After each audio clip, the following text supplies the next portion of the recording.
Esta tarde, las esposas, hijas o mujeres alrededor de los narcos en México ya no están detrás o sometidas a sus hombres. Son usadas por las organizaciones delictivas para hacer ajustes de cuentas. Son capaces además de disparar rifles e incluso son igual de sangrientas a los hombres a la hora de hacer presencia en el sicariato.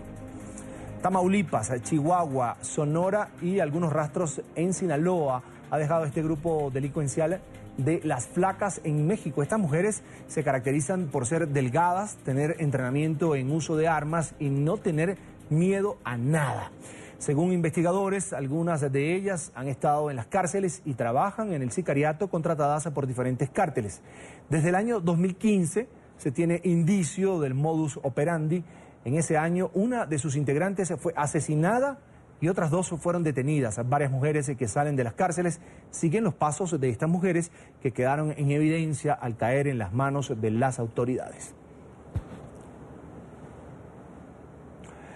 Juan Carlos Ayala, investigador de la Universidad Autónoma de Sinaloa, especialista en trabajos sobre la evolución del crimen organizado, nos acompaña desde Ciudad de México, ya lo ve en pantalla. Bienvenido, gracias por estar con nosotros. Muy bien, gracias a ustedes. Un placer. Lo primero, este tipo de organizaciones como el Cártel de las Flacas está integrado por qué tipo de personas. ¿Cuál podría ser el perfil? Se habla de mujeres que incluso pertenecieron a la fuerza pública. Bueno, sí, según las investigaciones que yo he realizado, me he encontrado con una caracterización muy típica, ¿no?, del tipo de mujeres que ingresan al crimen organizado.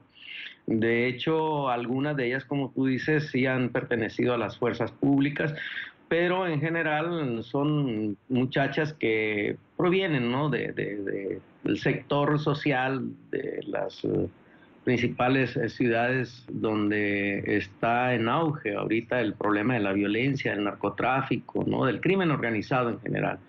Y bueno, pues en el caso del Cártel de las Flacas, pues fue en su momento una caracterización que se hizo de un grupo de mujeres que operaban fundamentalmente en el estado de Tamaulipas, al noreste de México, y pues que tenían ellas una forma muy particular, ¿no?, de trabajar y pues también formaban parte de alguna organización ahí, creo los Ciclones, pero bueno, no se ramificó así grandemente en todo el país, fue en una región de México y operaban, eso sí, pues como sicarias, ¿no?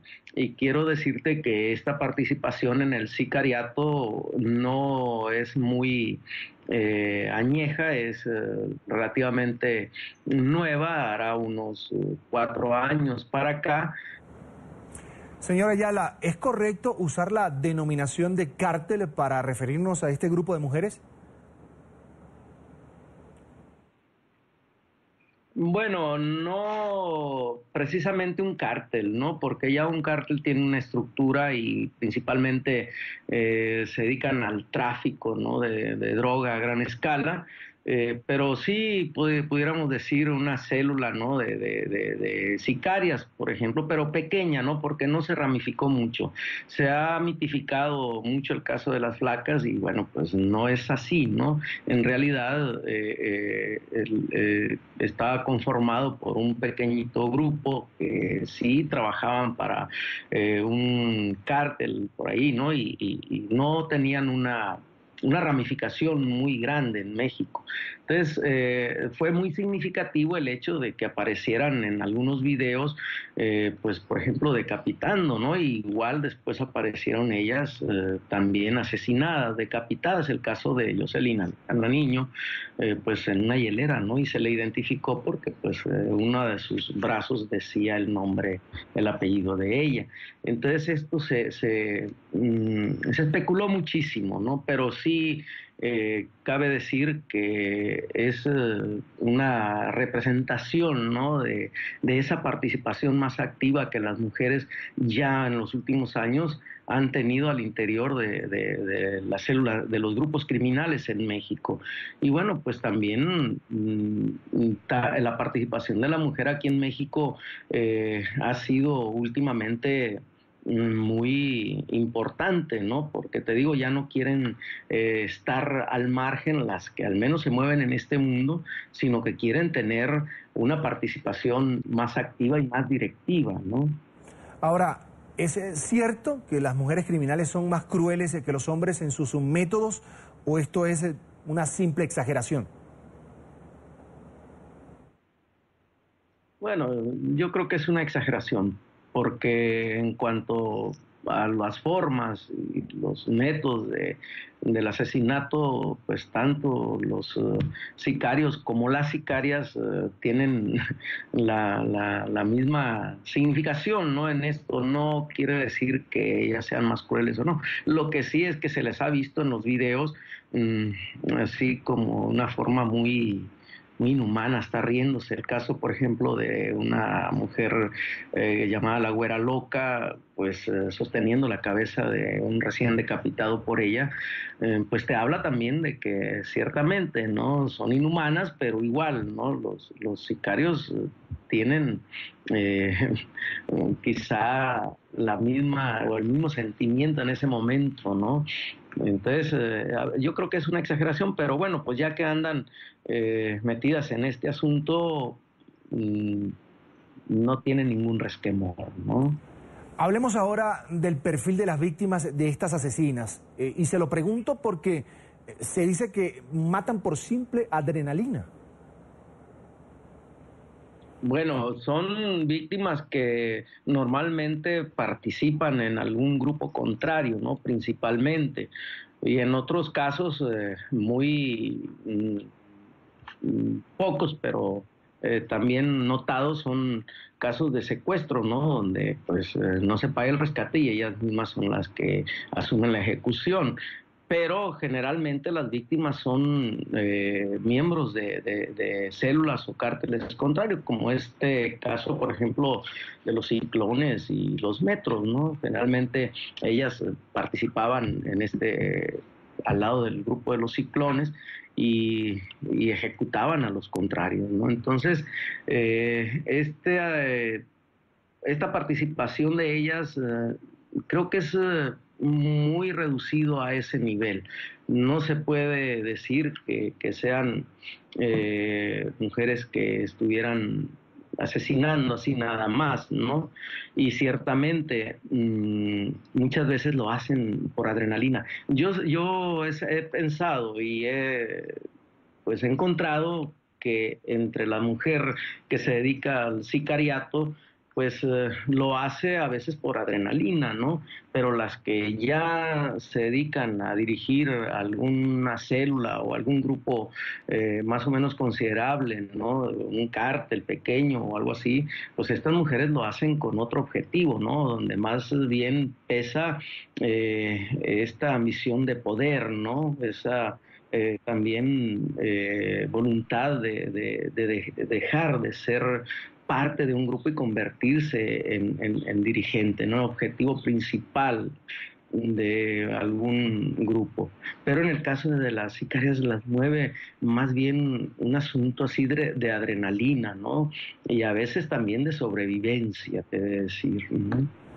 Una consulta más. ¿La actuación de las autoridades para frenar las actividades delictivas de estas mujeres es distinta a, por ejemplo, cómo atacan a cárteles como el de Sinaloa, que es dominado por hombres?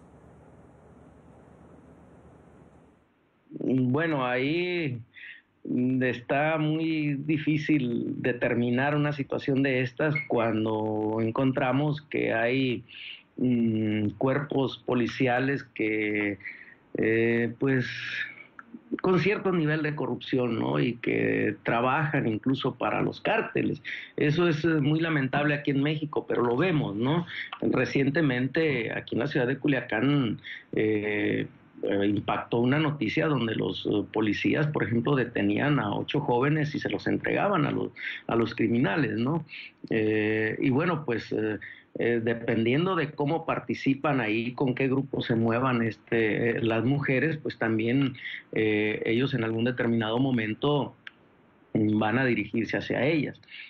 Pero yo veo en México grandes niveles de corrupción donde la gente a veces tiene temor de denunciar cualquier cosa, ¿no? ¿Por qué? Porque inmediatamente que lo denuncian, luego se han visto casos donde pues, los denunciantes son asesinados por los criminales, y eso ha pasado muy seguido, y por eso también aquí en México la gente no se atreve a denunciar.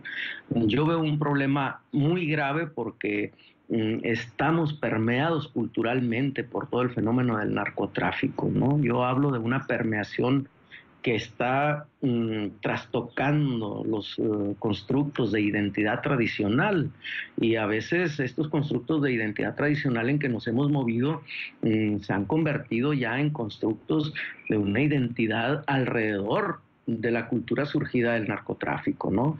Por ejemplo, aquí en Sinaloa y en gran parte del país, la música que los jóvenes escuchan es una música de apología de la violencia, ¿no? Una música, los narcocorridos llamados, por ejemplo.